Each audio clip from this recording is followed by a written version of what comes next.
Did you know your spice rack is a time machine? And tucked between the salt and pepper are tiny, dried remnants of a world where magic, medicine, and meals were all stirred into the same pot. Long before we had laboratories and pharmacies, the kitchen garden was the first line of defense. An upset stomach, a nagging cough, a troubled mind, or even a fear of evil spirits, the answer was often found in a handful of leaves or a pinch of ground seeds. The herbs we sprinkle on our pasta today were once worth more than gold. They were traded across continents, fought over by empires, and prescribed by physicians who believed the universe was made of four basic elements. Why did people believe that a common garden weed could grant courage? How could a leaf used for stuffing a chicken also be used to contact the dead? These weren't just quaint superstitions. They were part of a complex system of belief that governed life and death for 1,000 years. The medieval world saw a connection between the shape of a plant and the part of the body it could heal. They believed in balancing the body's humors, hot, cold, wet, and dry robes, with herbs that had opposing properties.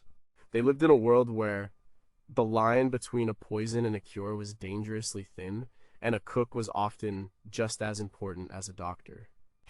So let's open that cabinet and look at these familiar plants with new eyes.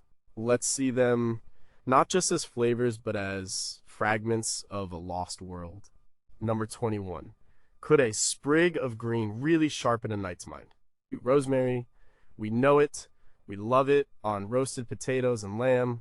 Its pine-like scent fills the kitchen and makes us think of cozy, savory meals. But in the medieval world, rosemary wasn't just for flavoring meat. It was for flavoring the mind.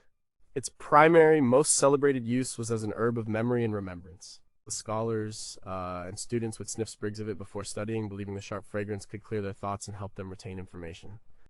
They would weave it into their hair, or simply place a small branch on their desk. This wasn't just a folk belief. It was accepted as medical fact. The connection was so strong that rosemary became a powerful symbol of fidelity for lovers and remembrance for the dead. It was woven into wedding wreaths to remind the couple of their vows and tossed into graves to signify that the deceased would not be forgotten. This belief had deep roots. The ancient Greeks, whose medical theories heavily influenced medieval Europe through writers like Dioscorides, associated the herb with memory. This knowledge was preserved and expanded upon in monastery gardens. The 12th century abbess, mystic, and healer Hildegard of Bingen wrote extensively about the powers of herbs in her work, Physica. While she focused on its uses for physical ailments like liver and lung issues, the popular understanding of rosemary as a brain tonic was widespread. It was considered a hot and dry herb in the system of the four humors, meaning it could counteract ailments caused by an excess of cold and moist humors, such as lethargy or a foggy mind. Beyond memory, rosemary was a protector. People believed its strong, clean scent could ward off evil spirits. During the time of the Black Death, it was one of the key ingredients in the aromatic posies people carried to sniff. They believed the plague was spread by miasma, or bad air, and the powerful scent of rosemary could purify the air they breathed. It was burned in sick rooms as a fumigant, a practice that continued for centuries. And John Gerard, in his famous Herbal of 1597, which compiled centuries of plant lore, noted that rosemary was put into chests and presses among clothes to preserve them from moths and other vermin. Modern science, surprisingly, has started to find some truth in the medieval obsession with rosemary and memory. Studies have focused on a compound in rosemary called 1,18-cineol. Research conducted at Northumbria University in the UK found that the concentration of this compound in the blood was directly related to cognitive performance. Participants who were exposed to the aroma of rosemary essential oil performed better on memory and alertness tests. The compound appears to work by preventing the breakdown of a neurotransmitter called acetylcholine, which is vital for memory and learning. It's the same mechanism of action used by some modern dementia drugs. The medieval belief in burning rosemary to cleanse a sick room also has a scientific basis. The smoke from burning rosemary has been shown to have antiseptic and antibacterial properties, so it might have actually helped to reduce the level of airborne pathogens, even if their theory about miasma was wrong. What secrets are we still missing? Did the constant low-level exposure to rosemary's volatile oils in medieval life provide a cognitive baseline that we now lack? Was the act of using the herb as a memory aid a powerful form of placebo where the ritual itself focused the mind as much as the chemical compounds did. And what about the specific cultivars of rosemary used in the Middle Ages? Did they contain a different, perhaps more potent balance of chemical compounds than our modern garden varieties? We know it works, but we still don't fully understand how our ancestors knew it first. Number 20 was courage found in a pot of soup. Thyme. It's the earthy, slightly minty backbone of so many European dishes, from French stews to English roasts. We see it as a humble, common herb, but its name comes from the Greek word thumos, which means spirit or courage. And for centuries, that's exactly what people believed it could provide. In the medieval period, this association was taken very seriously. Ladies would often embroider a sprig of thyme or a bee, which were known to love thyme, onto the scarves they gave to knights setting off for tournaments or war. It was a token meant to inspire bravery. This wasn't just a poetic gesture. It was rooted in the belief that the herb itself could physically impart courage to the person who consumed or even just smelled it. The Roman soldiers, a major influence on medieval culture, were said to have bathed in water infused with thyme to gain vigor before a battle. This belief carried over into its medicinal uses. As a hot and dry herb, it was prescribed to treat conditions thought to arise from an excess of cold and phlegm, such as melancholy and shyness. It was a remedy for nightmares, believed to ward off terrifying visions, and ensure a peaceful, brave sleep. A pillow stuffed with thyme was a common prescription for the melancholic. Its most enduring medical use, however, was for coughs and respiratory ailments. The famous 11th century medical school of Salerno, a crossroads of Greek, Roman, and Arabic medical knowledge, recommended thyme for chest complaints. This is a use that has persisted directly to the present day. Medieval physicians didn't know why it worked, only that a warm drink of thyme-infused water seemed to soothe the lungs and quiet a cough. Beyond courage and coughs, thyme had a spiritual and practical dimension. It was used as incense in temples and later in churches. It was also laid in coffins during funerals, with the belief that it would ensure the deceased safe passage to the next life. And like rosemary, its strong scent made it a valuable household tool. It was strewn on the floors of castles and homes to act as a deodorizer and to repel fleas and other insects. The medieval faith in thyme was surprisingly well placed. The key active ingredient in thyme is thymol, a powerful natural antiseptic, antibacterial, and antifungal agent. Thymol is so effective that it's the main active ingredient in many modern commercial mouthwashes and sanitizers. When medieval physicians prescribed thyme for coughs, they were unknowingly using a potent expectorant and antimicrobial that could help clear the lungs and fight the underlying infection. The practice of burning it as a fumigant or strewing it on floors wasn't just making the room smell better, it was actively killing germs. The antiseptic properties of thymol would have been at work, reducing the bacterial load in the air and on surfaces. Even the link to courage isn't entirely without a plausible, if indirect, scientific explanation. The bracing, stimulating scent of thyme can have an invigorating effect, and a warm thyme infusion can soothe the body. A person feeling physically well and invigorated is naturally more likely to feel confident and courageous. But this raises so many questions. How did the abstract concept of courage first become attached to this specific plant? Was it a simple observation that the invigorating scent made people feel more alert?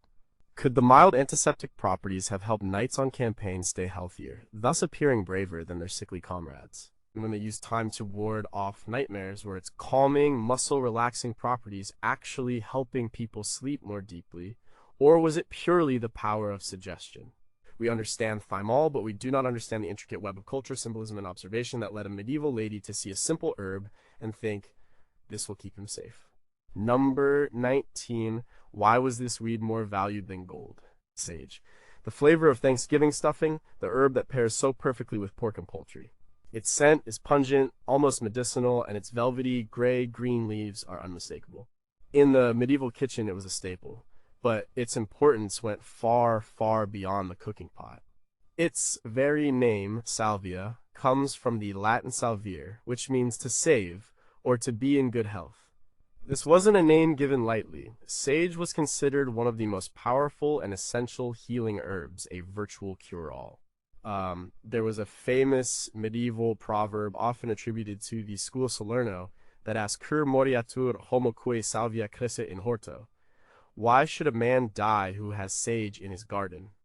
This wasn't just poetic exaggeration, it was a reflection of sage's central role in the medieval apothecary. It was used for an astonishing range of ailments. It was a primary treatment for digestive problems, bloating, and gas. It was used to stop bleeding from wounds, with crushed leaves applied directly as a poultice. A tea made from sage was the standard remedy for sore throats, coughs, and colds. It was also believed to strengthen the memory and quicken the senses, much like rosemary. Beyond these common uses, it was prescribed for more serious conditions like fevers, liver disease, and even epilepsy. Women use it to regulate menstruation and to help wean babies, as it was thought to reduce the production of breast milk. The plant was so revered that Charlemagne, the 8th century emperor, ordered it to be grown in the imperial gardens, recognizing its vital importance. Another forgotten use was as a primitive form of toothpaste. People would rub the fresh leaves on their teeth and gums to clean them and whiten them, a practice that likely worked due to the plant's astringent qualities. The medieval trust in sage as a healer and preservative has been overwhelmingly vindicated by modern science. We now know that sage is packed with powerful chemical compounds. Its ability to soothe sore throats comes from its anti-inflammatory and antiseptic properties.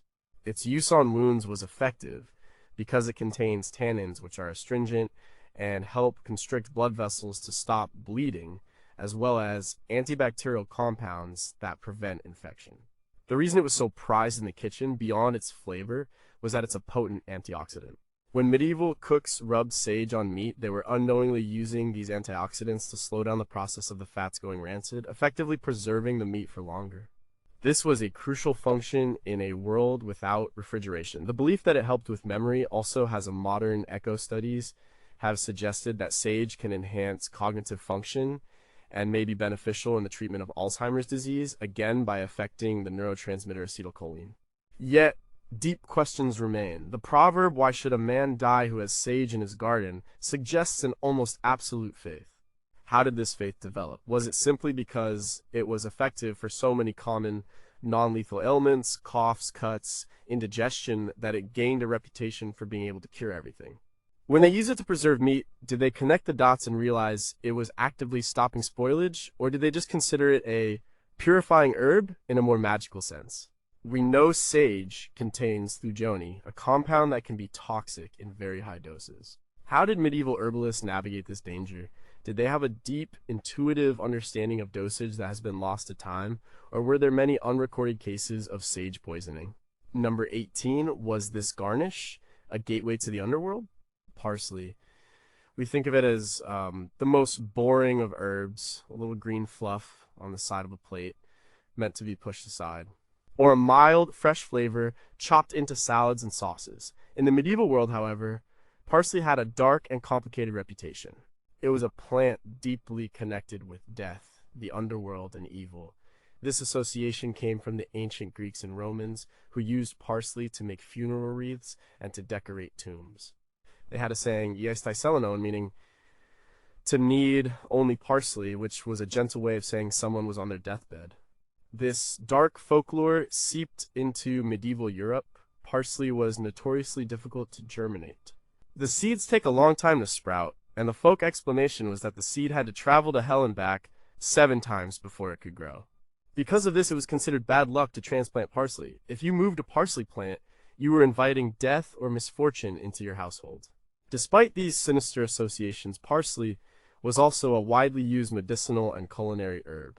Its contradictory nature was part of its mystique. As an herb ruled by Mercury, according to astrological herbalists like the later Nicholas Culpeper, it was associated with communication and swiftness, a stark contrast to its slow germination. Medically, it was primarily known as a diuretic, a substance that increases the flow of urine. This made it a key treatment for kidney stones and other urinary tract problems, a use documented in many medieval herbals. Hildegard of Bingen recommended it for a pain in the heart or spleen or side. It was also used as a breath freshener.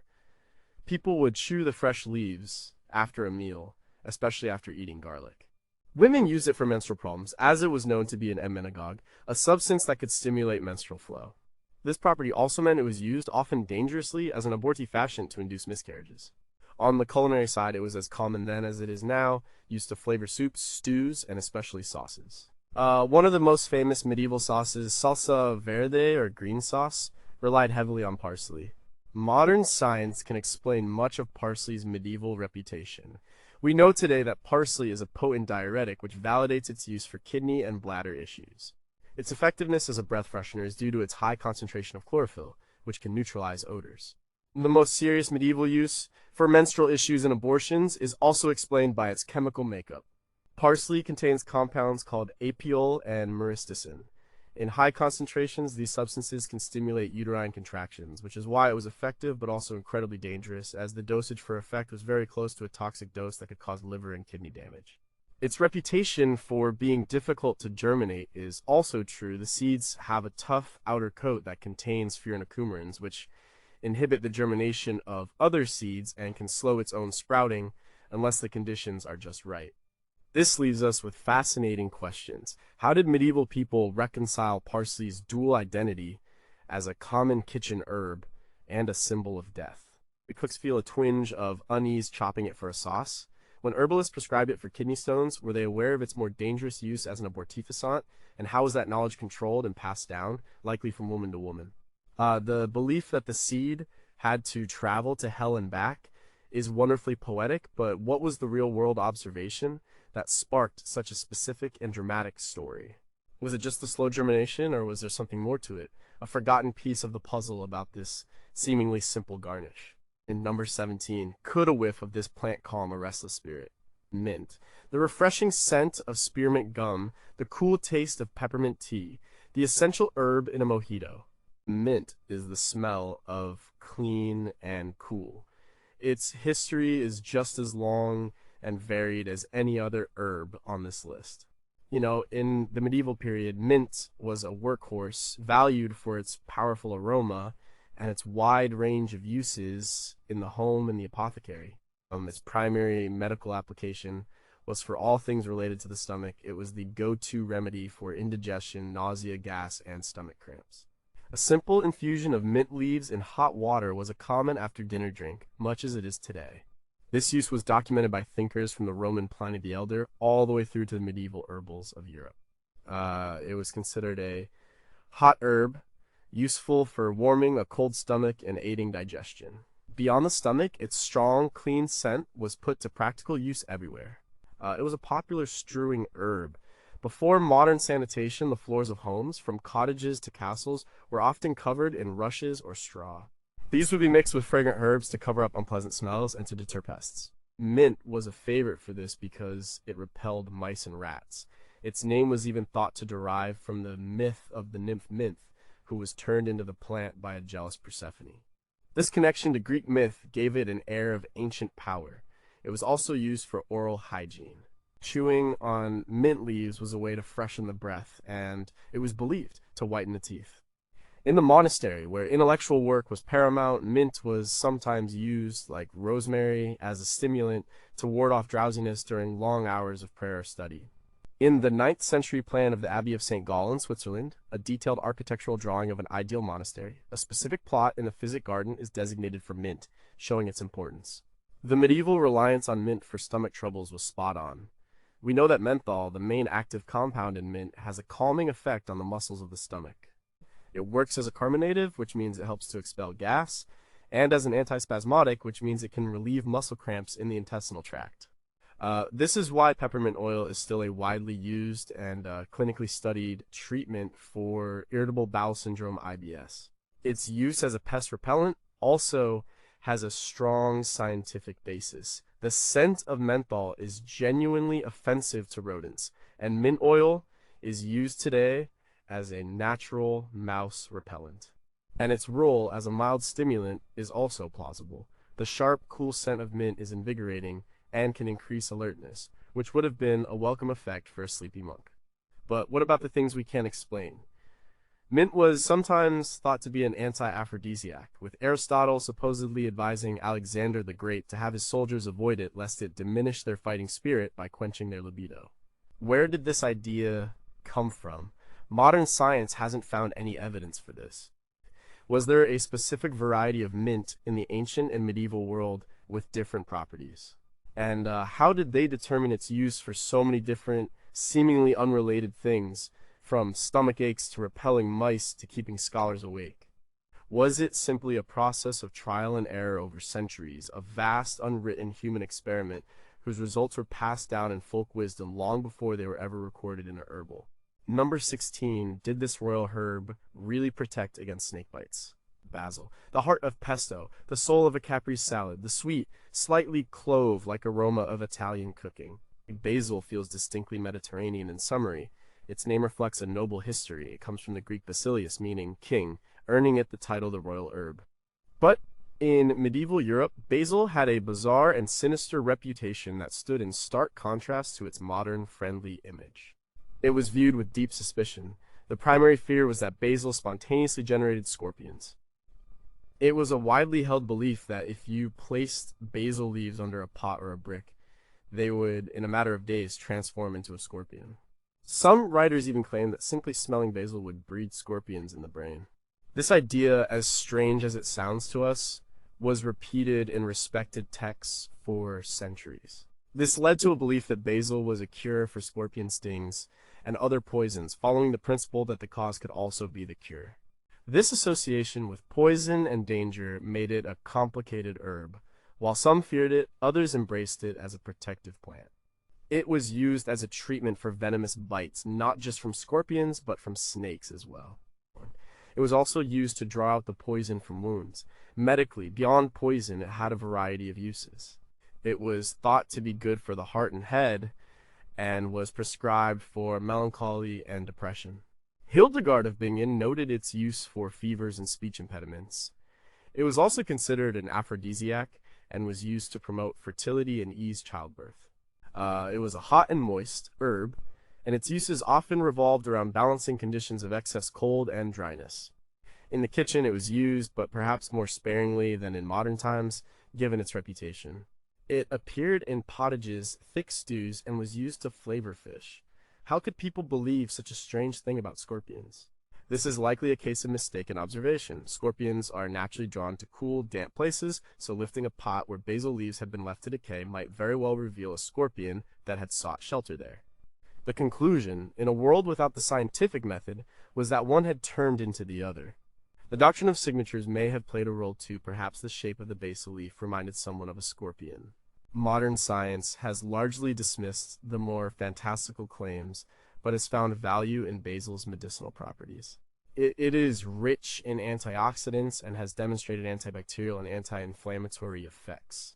Some studies have explored its potential as an adaptogen, a substance that helps the body adapt to stress, which aligns with its historical use for melancholy.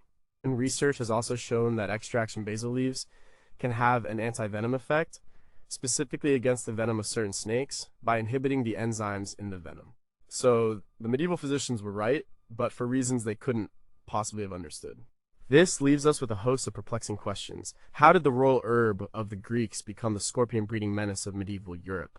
What cultural shift caused this dramatic change in perception? When a physician prescribed basil for a snake bite, was he acting on empirical evidence passed down from master to apprentice, or was he just following a superstition based on the scorpion myth?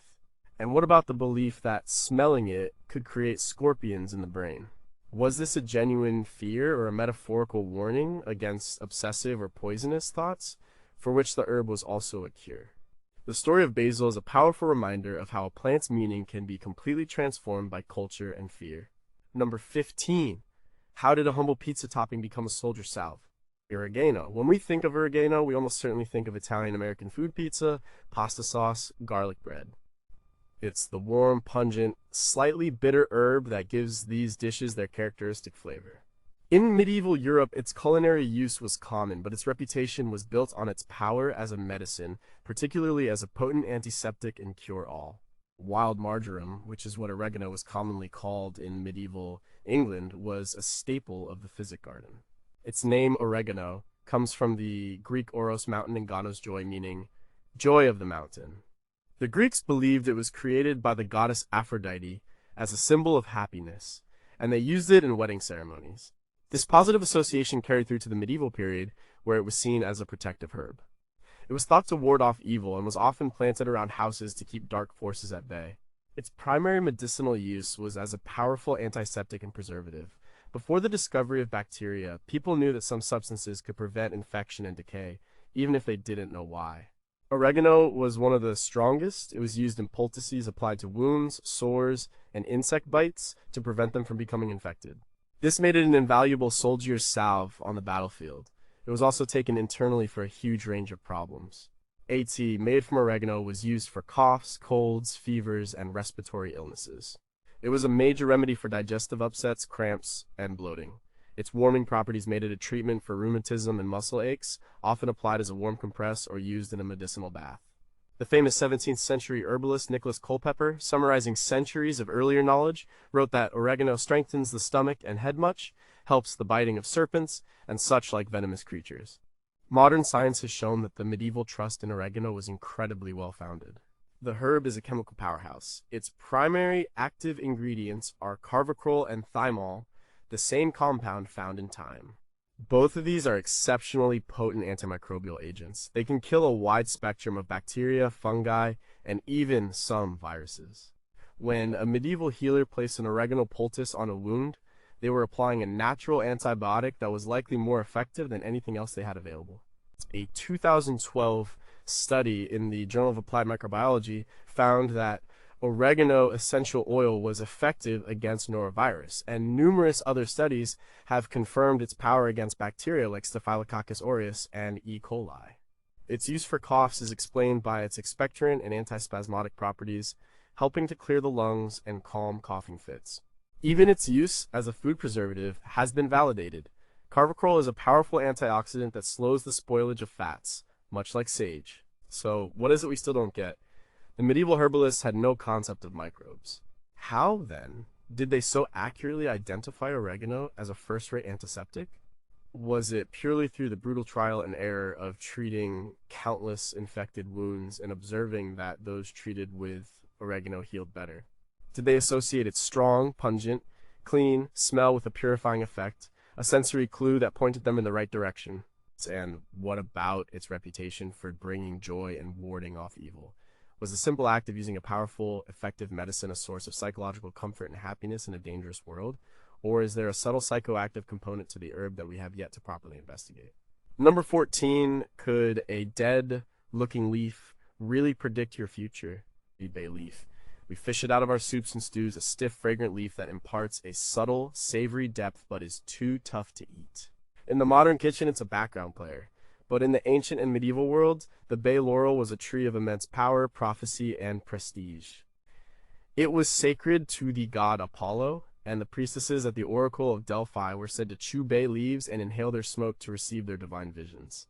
Wreaths of bay leaves were used to crown heroes, poets, and victors in ancient Rome, a tradition that gives us the terms poet laureate and baccalaureate.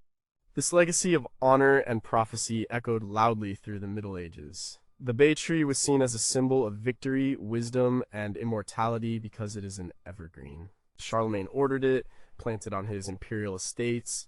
It was a noble plant, not a common weed. Its association with prophecy was taken quite seriously. It was a key herb in divination rituals. People would burn bay leaves and interpret the way they crackled and popped in the fire. A loud crackle was a good omen. A silent, smoldering leaf was a sign of disaster. Young women would place a bay leaf under their pillow on the eve of St. Valentine's Day, hoping to dream of their future husband. Beyond magic, the bay tree was considered a powerful protector against earthly evils. It was widely believed that a bay tree could protect a house from lightning and that no evil or witch could harm a person standing under its branches. The 16th century physician Thomas Fair wrote that the bay leaf profiteth much against all evil. Its medicinal uses were also extensive. It was considered a warming herb, good for treating coughs, colds, and clearing congestion when made into a tea or inhaled as a steam. It was used for stomach ailments, to stimulate appetite, and to treat liver and spleen problems. The poultices of the leaves were applied to relieve the pain of bee and wasp stings. The science behind the bay leaf is more subtle than that of herbs like oregano. The leaves do contain a compound called eugenol, which has mild pain relieving and antiseptic properties, explaining their use on stings and in wound care. When burned, the smoke from bay leaves releases a chemical called linalool. Modern studies have shown that inhaling linalool can reduce anxiety and have a calming effect on the body and mind. This provides a fascinating scientific basis for its use by the Delphic oracles and in other rituals. Inducing a state of calm and reduced anxiety could certainly make one feel more open to visions or introspection. Its use in repelling insects in the pantry is also effective. The sharp scent of the leaves deters common pests like weevils and moths. But the biggest questions are about belief. How did the crackling of a burning leaf become a universally accepted method of divination? What series of events led people to conclude that this specific tree could repel a bolt of lightning from the heavens? Was there ever a recorded instance of a person surviving a lightning strike by standing under a bay tree, a single fluke event that became legend? And what of the visions of the priestesses at Delphi? Was the mild calming effect of linalool enough to induce prophetic trances, or were they using other more powerful psychotropic plants in combination with the bay? The bay leaf reminds us that for medieval people, the line between medicine, magic, and religion was not just blurry, it often didn't exist at all. Number 13, did this dill pickle ingredient stop witchcraft? Dill, the feathery, anise-flavored herb we associate with pickles, salmon, and potato salad. It feels light, fresh, and distinctly Scandinavian or Eastern European. Its name gives a clue to its primary medieval use. Dill comes from the Old Norse word dilla, which means to lull or to soothe.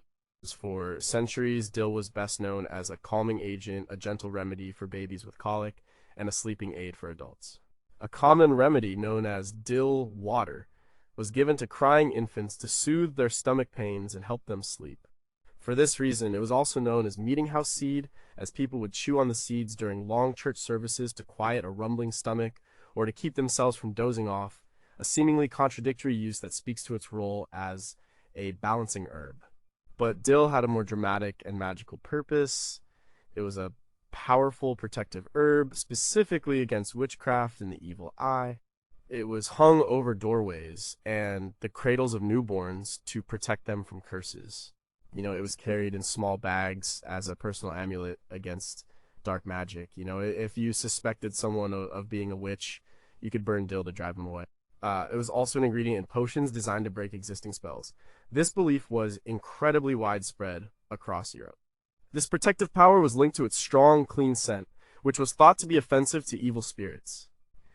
It was also, like many other herbs, considered an aphrodisiac and was used in love potions, adding another layer to its magical resume.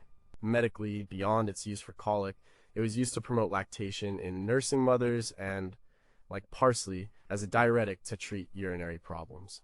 Modern science has found evidence to support dill's traditional medicinal uses. The seeds contain volatile oils, including carvone and limonene, which have antispasmodic properties. This means they can help relax the smooth muscles of the digestive tract, explaining exactly why dill water was so effective for calming colic in babies and soothing indigestion in adults. It's a gentle but effective carminative. Studies have also shown that dill can have a mild sedative effect, which accounts for its use as a sleeping aid. Its use in promoting lactation also has some scientific backing, as certain compounds in the plant may have an effect on hormones related to milk production. The magical questions, however, are the most compelling. Why dill? Of all the aromatic herbs, why did this one become so specifically associated with protection against witchcraft? Was there a famous, now lost story or legend that cemented this reputation? The belief was so strong and so specific. When people hung it over a baby's cradle, was the calming effect of the herb's aroma on the infant perceived as a magical calm that repelled evil? In other words, did they see a real physical effect, a soothed baby and attribute it to a supernatural cause? And how did they decide? It was an aphrodisiac on one hand and a tool against evil witches on the other. The story of dill shows how a plant's real, observable chemical properties can become the foundation for a rich and complex system of magical belief. Number 12. Could chewing this seed make you less lonely? Fennel. With its feathery fronds and bulbous base that tastes of licorice, fennel is a distinctive vegetable and herb. In the medieval world, it was one of the 9 sacred herbs of the Anglo-Saxons, mentioned in the 10th century Lacandunga manuscript. This collection of medical texts and charms shows fennel's deep roots in both the physical and magical healing traditions of early medieval Europe. Like its cousin dill, fennel was known for its effects on digestion. The seeds were chewed after a large feast to prevent gas and indigestion. This is a tradition that continues today in India, where roasted fennel seeds are offered after a meal as a breath freshener and digestive aid. It was also a key ingredient in gripe water for colicky babies, but fennel's most interesting medieval use was as an appetite suppressant and a cure for loneliness. It was known as the Lenten seed. During Lent, the period of fasting before Easter, churchgoers would chew fennel seeds to ward off hunger pangs during long services and periods of abstinence. This practical use evolved into a more symbolic one. Because it could stave off physical hunger, it was also believed to stave off the hunger of the soul loneliness and sorrow. It was a plant of strength and perseverance. Medically, it was also used to improve eyesight. The Roman writer Pliny claimed that snakes ate fennel after shedding their skin to restore their sight, and this belief, part of the doctrine of signatures, led to fennel water being used as an eye wash. It was also used to increase milk in nursing mothers, and, like many licorice-flavored plants, was a common remedy for coughs and colds. And of course, it was a protective herb, hung over doors on Midsummer's Eve to protect the household from witchcraft and evil spirits for the coming year. The science behind fennel's main medieval uses is remarkably solid. The seeds are rich in a compound called anethole, which gives it its licorice flavor. Anethole is a known antispasmodic and carminative, which explains its effectiveness for digestion and colic. It relaxes the intestinal muscles and allows trapped gas to escape. The claim that it suppresses appetite also has merit. Chewing the flavorful seeds can trick the brain into feeling satisfied, and some studies suggest that anethole may have a direct, though mild, effect on appetite-regulating hormones. Its use as a galactagogue, a substance that promotes lactation, is also supported by modern research, as anethole appears to mimic the effects of estrogen. Even the belief that it helped eyesight may have a sliver of truth. While it can't cure blindness, fennel is a source of antioxidants that are beneficial for overall eye health, and a soothing eye wash made from it could reduce inflammation. But what about the stranger claims? How did a practical appetite suppressant become a cure for sadness? Was the act of physically controlling hunger a source of mental and spiritual strength for medieval people, making them feel less vulnerable to emotional distress? Or is there a subtle mood-altering effect of anethole that we haven't fully documented? And the snakes, did anyone ever actually see a snake eating fennel? Or was this a story invented to fit the doctrine of signatures, a convenient fiction to explain why a soothing eye wash worked? We can explain the chemistry, but we can't explain how our ancestors translated that chemistry into a complex language of spiritual and emotional healing. Number 11 was this pungent bulb of peasant's penicillin, or garlic.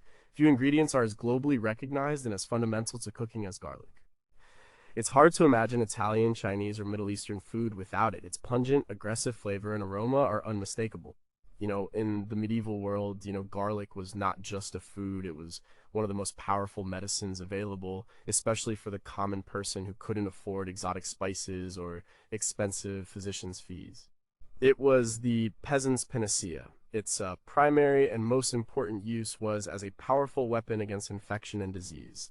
Long before Louis Pasteur discovered germs, people knew that garlic could fight sickness. It was eaten raw as a preventative measure against all sorts of ailments, from the common cold to the much more terrifying plague. During outbreaks of disease, people would hang braids of garlic on their doors and wear cloves of it around their necks, believing its powerful smell could ward off the bad air or miasma that they thought carried illness. The 12th century Welsh Book of Medicine, the physicians of Midfi prescribed garlic for everything from coughs and colds to snake bites and madness. It was considered a hot and dry substance, perfect for treating cold and moist conditions like respiratory infections. It was mashed into poultices and applied to wounds, sores, and even leprous lesions to prevent infection. It was also a famous remedy for intestinal worms and other parasites, a common problem in the medieval period due to poor sanitation. Beyond its role as an antibiotic, it was a food of strength. Laborers and soldiers were often given a ration of garlic, as it was believed to increase stamina and ward off exhaustion. The ancient Egyptians fed it to the slaves who built the pyramids for this very reason, a practice that was well known to medieval scholars.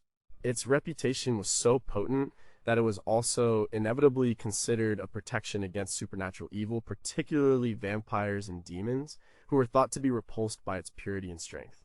Modern medicine has spent a great deal of time and money confirming what medieval peasants knew all along. The magic of garlic lies in a sulfur compound called allicin. Allicin is produced when a clove of garlic is crushed or chopped. It is a broad-spectrum antibiotic, effective against a huge range of bacteria, fungi, viruses, and parasites. When a medieval healer put a garlic poultice on a wound, they were applying a substance that modern science has shown can be as effective as some pharmaceutical antibiotics. Its use against the common cold is supported by studies showing that garlic can boost the immune system and reduce the severity and duration of symptoms.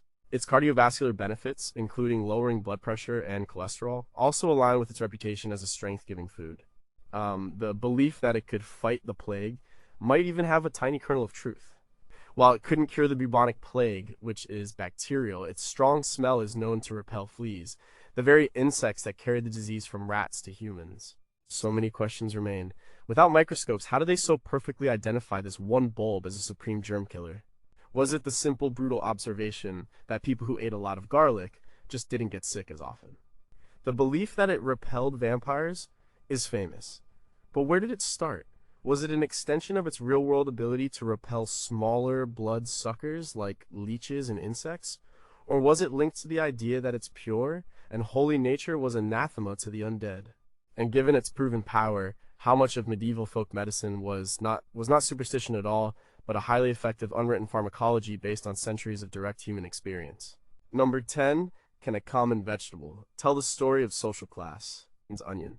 The humble onion is the foundation of countless dishes. It's so common, so essential, that we barely even think of it as an ingredient. It's just there. In the medieval world, it was just as fundamental, but it was also a clear marker of social class. Along with garlic and leeks, the onion was a staple food of the poor. It was cheap, easy to grow in almost any soil, and stored well through the long winter months. A peasant's meal would very often consist of dark bread, some cheese, and a raw onion. Pottage, the thick, ever-simmering stew that was the daily meal for most people, would be built on a base of onions. While the nobility might eat onions in fancy sauces or as a minor part of a meat dish, relying on it as a primary source of sustenance was a sign of a hard life. But this humble vegetable was also a respected medicine. Like its cousin garlic, the onion was seen as a powerful tool against sickness. It was used as a diuretic and an expectorant, making it a common remedy for coughs, colds, and bronchitis. A roasted onion poultice was often applied to the chest to relieve congestion. It was also used to treat earaches, with a piece of warm, roasted onion being placed in the ear canal. Its strong juice was applied to insect bites and stings to relieve the pain, and was even used as a primitive treatment for baldness, with the belief that rubbing it on the scalp could stimulate hair growth. And garlic, its pungent aroma meant it was used as a fumigant and a protective charm during epidemics. People would hang onions in their homes to absorb the sickness from the air, a practice that led to the later folk belief of placing a cut onion in a sick room. The famous prophet Nostradamus, who lived at the tail end of the medieval period, reportedly used onions extensively while treating plague victims, though his methods were not recorded in detail. The medicinal value of the onion is well supported by modern research. Onions are rich in sulfur compounds similar to garlic, which have antiseptic and anti-inflammatory properties. This explains why an onion poultice could soothe a chest infection or an insect bite. They are also a fantastic source of quercetin, a powerful antioxidant and anti-inflammatory flavonoid. Quercetin has been studied for its ability to boost the immune system and fight inflammation, which aligns perfectly with the onion's historical use for colds and other illnesses. The idea of it stimulating hair growth isn't entirely baseless. Either the sulfur in onions is a key component of keratin, the protein that makes up hair, and some small studies have shown that onion juice can be effective in treating certain types of hair loss. This raises some fascinating questions about perception. Did the nobility look down on the onion as a medicine precisely because it was the food of the poor? Was there a class system of remedies, with expensive imported spices seen as more potent than a common garden vegetable, even if the onion was more effective? The belief that an onion could absorb sickness from the air is scientifically incorrect, but why did it persist for so long? Was it because people would get better anyway, and the onion was given the credit? Or was there a powerful psychological comfort in having a physical object to blame for the illness, a trap that had captured the disease and could be safely thrown away? At number 9 was this yellow spice of forgery of a more precious one, mustard. The sharp, pungent kick of mustard is a familiar taste in sandwiches and on hot dogs. It's a condiment, a flavor enhancer. In the medieval world, it was one of the few sharp, spicy flavors widely available to everyone in Europe. Unlike pepper, which had to be imported at great cost, mustard plants grew readily in local gardens. The practice of crushing the seeds and mixing them with an acidic liquid like vinegar or verjuice, the juice of unripe grapes, to make a prepared mustard paste, is very old, described by Roman writers and perfected in the medieval monasteries of France, particularly in Dijon, a city that became synonymous with mustard by the 13th century. It was used to make bland foods more exciting and, more importantly, to mask the taste of meat that was beginning to spoil. But mustard's primary role was medicinal. It was the ultimate hot and dry remedy. Its most famous application was the mustard plaster, a paste of ground mustard seeds spread on a cloth and applied to the skin, usually on the chest or back.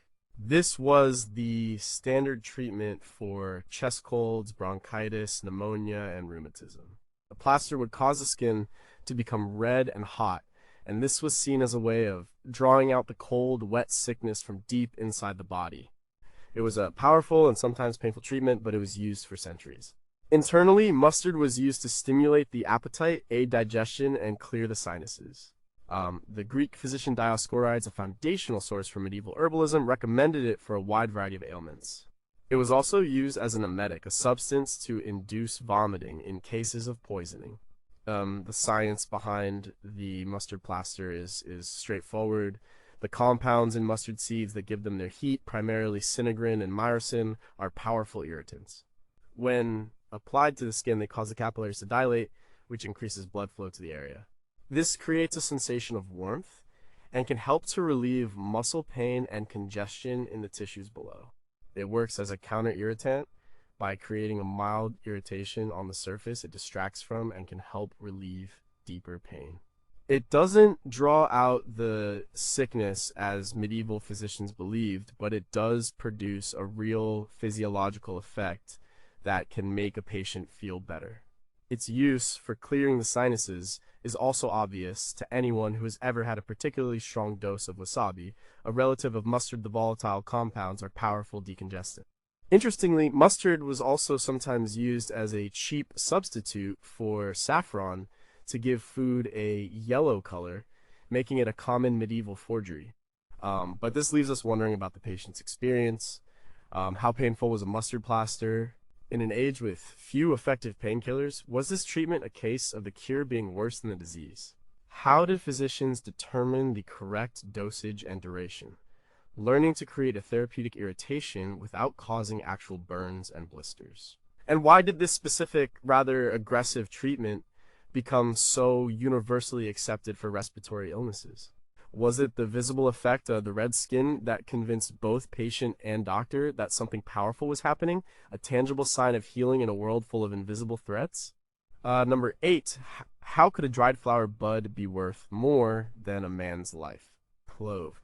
The warm, sweet, and intensely aromatic spice we associate with Christmas baking, mulled wine, and studding a holiday ham. That tiny, dried flower bud comes from a tree native only to the Moluccas, or Spice Islands, in what is now Indonesia. In the medieval period, this geographic rarity made cloves one of the most valuable commodities on earth. They were quite literally worth more than their weight in gold. The journey from the Spice Islands to a European kitchen was a long and perilous one, controlled by a chain of Arab, Venetian, and Genoese traders who guarded the secret of their origin fiercely. To have cloves in your kitchen was a sign of immense wealth and status. They were used in cooking, but sparingly, to flavor spiced wines, sweet custards, and to preserve fruit. A single clove could be worth a day's wages for a laborer. The immense value of cloves was driven not just by their flavor, but by their perceived medicinal power. Cloves' most famous use, which has endured to this day, was for toothache. A single clove, or a paste made from it, pressed against an aching tooth or gum, could provide powerful numbing relief. In an era without modern dentistry, this was nothing short of a miracle. This numbing property led to it being used for other pains as well. It was considered the hottest and driest of the spices, a powerful tool for balancing cold and wet humors. It was used to treat indigestion, nausea, and vomiting. It was also believed to be a potent aphrodisiac. As a symbol of wealth and power, it was a key ingredient in pomanders, metal orbs filled with aromatic spices like cloves, nutmeg, and cinnamon that were carried by the rich to ward off disease and bad smells. A 14th century ship's inventory might list sacks of grain and barrels of wine, and then a tiny, precious pouch containing just a few pounds of cloves, with the cloves being the most valuable item on the list. The medieval faith in clove for toothache was based on pure chemical reality. The primary active ingredient in clove oil is eugenol, the same compound found in bay leaves, but in a much higher concentration. Eugenol is a powerful natural anesthetic and antiseptic. When you put a clove on a toothache, the eugenol numbs the nerve endings, providing immediate pain relief, while also killing the bacteria that might be causing the infection. It is so effective that eugenol is still used in modern dentistry as a component of temporary fillings and dental cements. Its use for indigestion is also supported. Eugenol can help relax the smooth muscle lining of the digestive tract, easing cramps and nausea. Its strong antiseptic properties also made it an effective preservative, a key reason for its inclusion in meat and fruit preparations. The questions that arise from the story of clove are about economics and human desire. How did the knowledge of this obscure Indonesian flower bud first reach Europe, and who was the first person to realize its incredible value? The lengths to which people would go sailing halfway around the world, fighting wars, establishing colonial empires, all for a tiny dried spice, seems astonishing. Did the extreme cost of cloves enhance their perceived medicinal power through a placebo effect? If something was that expensive, it had to work. And what about the people of the Spice Islands? How did their lives change when they realized the trees in their backyard were the source of a global obsession that would ultimately lead to their conquest and colonization? Number 7. Was this sweet bark a cure for the common cold? Cinnamon. The scent of cinnamon is the scent of comfort, of warm baked goods, of hot cider, of a cozy winter's day. Like clove, cinnamon was an incredibly precious and mysterious spice in medieval Europe. Its true origin, the bark of a tree native to Sri Lanka and parts of India, was a closely guarded secret of Arab traders for centuries.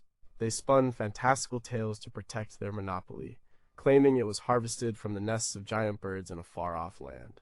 This mystery only added to its allure and its astronomical price. In the kitchen of a wealthy medieval lord, cinnamon was used in both sweet and savory dishes, a sign of status and a way to display wealth to guests. It was a key ingredient in hippocras, a popular spiced wine, and in blancmange, a sweet jellied pudding. Medically, cinnamon was prized for its warming properties. In the humoral system, it was a first-rate remedy for ailments caused by an excess of cold and phlegm. This made it the primary treatment for what we would call the common cold, as well as coughs, sore throats, and fevers. It was administered in warm drinks, often mixed with wine and honey. The 11th century Persian physician Avicenna, whose canon of medicine was a standard medical text in Europe for 600 years, wrote extensively about cinnamon's medicinal uses. It was also a popular digestive aid used to treat stomach cramps, gas, and diarrhea. Its sweet, pleasant taste made it a more agreeable medicine than many of the bitter herbs it was often mixed with. Its preservative qualities were also highly valued. The same antibacterial properties that made it a good medicine also made it an effective preservative for meat, a crucial function in the days before refrigeration. Modern science has found a wealth of evidence to support cinnamon's medieval medical reputation. The bark is rich in a compound called cinnamaldehyde, which gives it its characteristic flavor and aroma. Cinnamaldehyde is a potent antimicrobial effective against both bacteria and fungi. This explains why it worked as a meat preservative and why a warm cinnamon drink could help fight the microbes causing a sore throat. More recently, cinnamon has been the subject of intense research for its ability to help regulate blood sugar. Their studies have shown that it can improve insulin sensitivity, a finding that has made it a popular supplement for people with type 2 diabetes.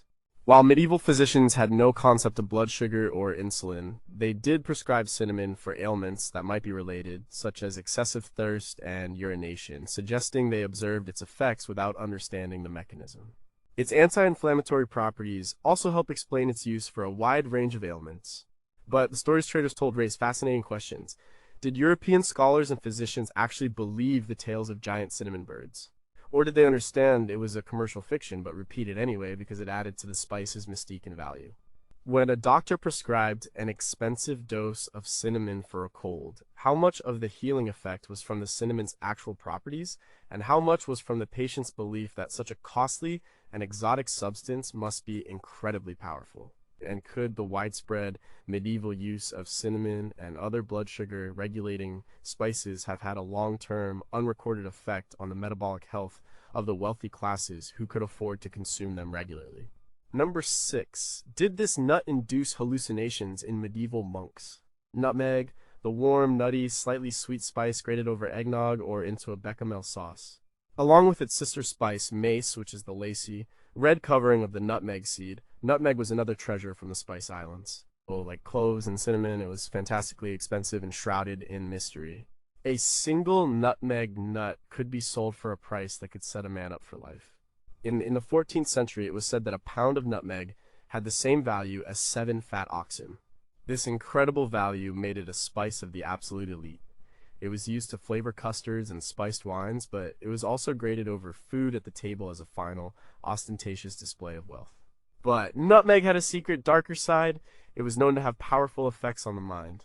In high doses, nutmeg is a hallucinogen. This property was known, though perhaps not widely understood, in the medieval period. The 12th century abbess Hildegard of Bingen wrote of nutmeg, saying it opens his heart and purifies his senses and diminishes all bad humors in him. This sounds gentle enough, but other accounts are more dramatic. It was used medically in smaller doses as a stimulant, a digestive aid, and a treatment for flatulence. It was also believed to be a potent abortifacient and was used to bring on menstruation. Most importantly, during the plague years, nutmeg was believed to be one of the only effective protections against infection. This belief sent its price soaring to even more unimaginable heights. People wore it in amulets around their necks, convinced it could save their lives. The science of nutmeg is fascinating. The psychoactive effects come from a compound called myristicin, the same substance found in a lower concentration in parsley and dill. In the high concentration found in nutmeg, myristicin can induce hallucinations, dizziness, and paranoia. The effects are often described as unpleasant and can last for a day or more, accompanied by severe physical side effects. It is a powerful and dangerous deliriant. Its use as a plague preventative might have a strange indirect logic. Like its Spice Island cousins, nutmeg has antiseptic properties. More significantly, its strong smell is a powerful insect repellent. As the plague was spread by fleas, it's possible that wearing a pomander filled with pungent nutmeg did offer a small amount of protection by keeping the flea-carrying rats and the fleas themselves at a distance. Its medicinal use for digestion is also supported by its carminative properties.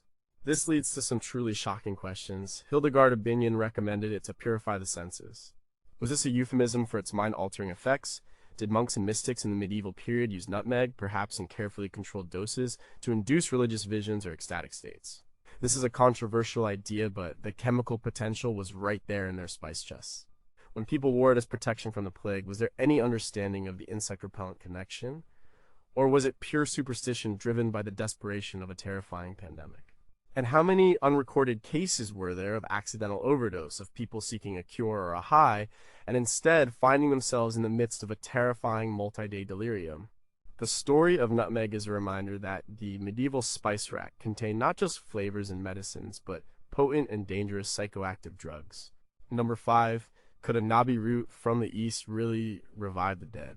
It's ginger, the spicy, pungent, warming root that is essential to so much Asian cuisine and a favorite for making festive gingerbread. Today, it's available in every supermarket. In medieval Europe, ginger was another luxury import from the east, though it was more widely available and slightly less expensive than spices like cloves or nutmeg. It was cultivated in India and China and traveled along the same trade routes. Its heat made it a cornerstone of medieval humoral theory. As one of the hottest and moistest of the spices, it was the perfect remedy for the cold, dry qualities of old age. It was considered a restorative, a tonic, that could bring vigor back to the elderly and the infirm. Some texts even spoke of it in near miraculous terms, as a substance that could almost revive the dead. This reputation as a powerful restorative made it a key ingredient in medieval medicine. It was the #1 remedy for nausea and stomach upset, a use that goes back thousands of years and was described by both Dioscorides and Avicenna. It was used to treat colds and coughs, to stimulate the appetite, and to improve circulation. Its warming nature made it a popular aphrodisiac, believed to stir the passions. In the kitchen, it was everywhere. in the households of those who could afford it. It was used to spice both meat and fish dishes, and it was a star in the world of desserts. Candied ginger was a popular sweetmeat, and powdered ginger was a key ingredient in countless tarts, cakes, and spice breads. A record from the household of an English bishop in 1296 shows the purchase of over a pound of ginger, a significant and expensive acquisition. The medieval understanding of ginger as a warming, stomach-settling, and restorative spice has been thoroughly confirmed by modern science. The compounds responsible for its pungent flavor, primarily gingerols, are powerful anti-inflammatory and antioxidant agents. Its effectiveness against nausea is well documented. Studies have shown it to be a highly effective treatment for motion sickness and morning sickness during pregnancy. It works by calming the digestive system. Its warming effect as real ginger is a diaphoretic, meaning it can induce sweating, and it improves circulation by dilating blood vessels, which helps to warm the body and can relieve pain. This circulatory effect may also be the basis for its reputation as an aphrodisiac. Its anti-inflammatory properties explain its use for colds and general aches and pains. But what about the more extreme claims? The idea that it could revive the dead is obviously hyperbole, but what real-world observation prompted such a dramatic description? Was it the sight of a pale, cold, and listless elderly person who, after being given a strong dose of warm, spiced ginger wine, regained their color, warmth, and energy? To a medieval observer, that might look very much like a return from the brink of death. How did they determine the ideal form to use it in fresh, dried, powdered, or candied? Did they understand that each form might have a slightly different chemical profile and thus different effects? And did its status as an expensive, exotic import from a faraway, almost magical East contribute to its reputation as a miracle cure? Number 4. Why was the king of spices used to treat snotty noses? Pepper, black pepper. It sits on every dining table in the Western world, the inseparable partner to salt. It's so common we forget that for over 1,000 years, it was the king of spices, a form of currency, a driver of global exploration, and the single most important commodity brought from the East. Peppercorns, the dried berries of the Piper nigrum vine from India's Malabar coast, were so valuable that they were counted out individually.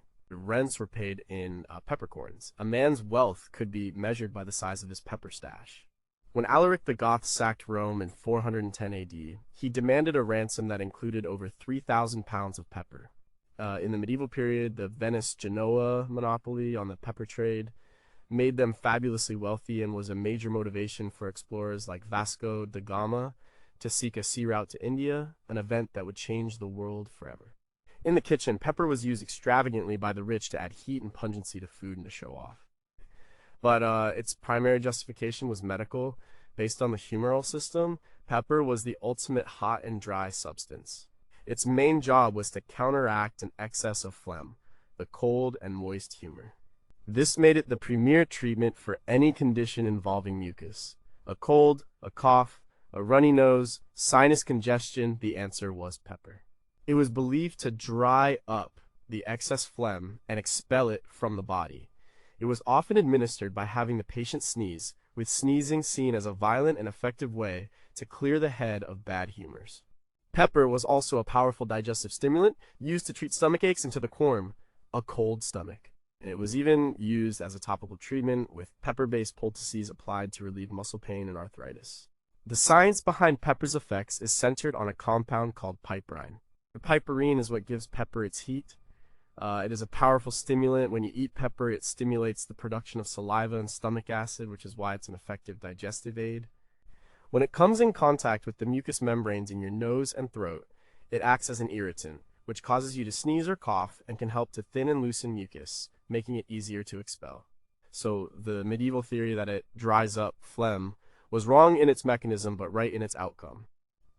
It doesn't dry it up, it helps you get it out. Piperine is also a known anti-inflammatory and can increase blood flow when applied to the skin, explaining why a pepper poultice could soothe aching joints. Perhaps most interestingly, piperine has been shown to dramatically increase the bioavailability of other substances.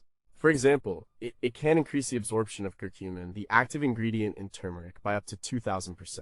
Medieval physicians who mixed pepper with other herbs in their remedies were unknowingly making those remedies far more potent. This opens up a universe of questions. Did medieval apothecaries have an intuitive understanding of synergy?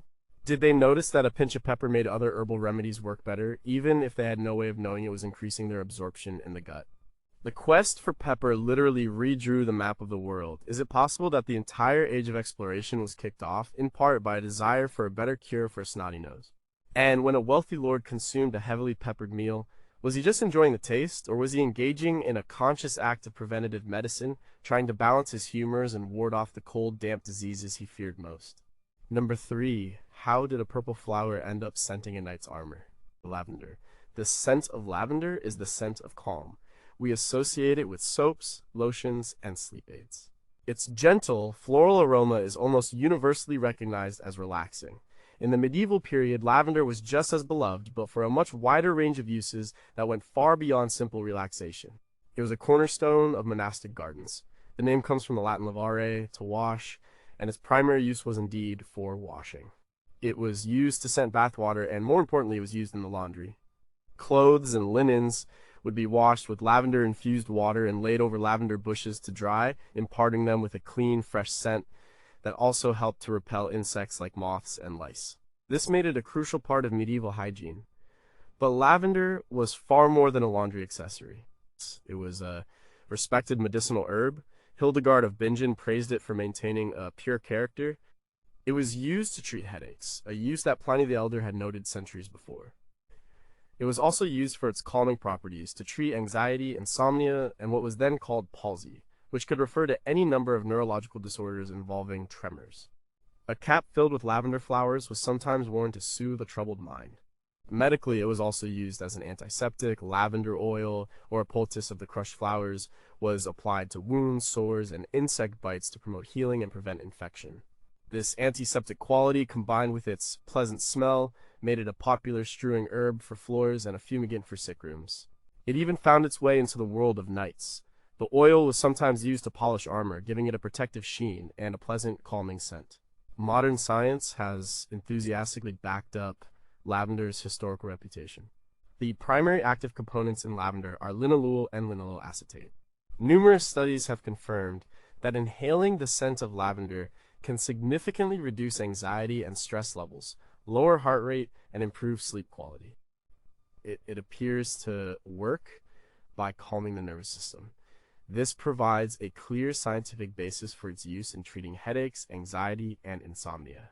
Its antiseptic and anti-inflammatory properties are also well documented. Linalool has been shown to have antimicrobial effects, which validates its use on wounds. It truly was a medieval first aid kit in a flower. Even its use as an insect repellent is effective. Lavender oil is a common ingredient in modern natural moth and mosquito repellents. This raises some questions about the less obvious uses. Scenting armor with lavender oil seems like a small, almost poetic detail, but was it more than that? In the high-stress, terrifying environment of a joust or a battlefield, could the calming scent of lavender emanating from a knight's own armor have provided a tangible psychological advantage, helping him stay calm and focused?